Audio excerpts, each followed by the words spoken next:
Patuloy na pinapalakas ng noontime show na It's Showtime ang kanilang 2026 lineup sa pamamagitan ng pagpapakilala ng mga bagong segment na layuning magbigay ng panibagong saya at excitement sa madlang people. Ayon sa mga lumalabas na impormasyon, bahagi ito ng patuloy na pagre-refresh ng programa upang manatiling competitive at relevant sa nagbabagong panlasa ng mga manonood.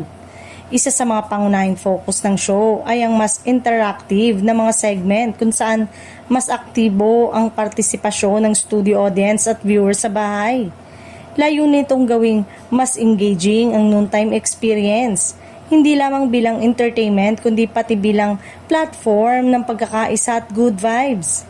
Bukod sa mga bagong concept, inaasahan ding babalik at mas palalakasin ang ilang paboritong segment na tumatak sa mga manonood sa mga nakaraang taon. Sa pamamagitan nito, pinagsasama ng show ang nostalgia at innovation para mas lalo pang mapalakas ang koneksyon nito sa publiko. May mga ulat din na mas bibigyang diin ang game-based at talent-based segment kung saan mas maraming pagkakataon ng mga contestant na manalo ng papremyo at maipakita ang kanilang galing.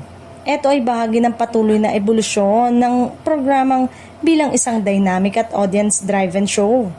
Sa kabila ng mga pagbabagong ito, nananatili pa rin ang core identity ng It's Showtime bilang isang masayang noontime program na puno ng saya, tawa at inspirasyon. Ang mga pagbabago ay nakikitang hakbang upang mas lalo pang mapatatag ang posisyon nito sa industriya ng telebisyon.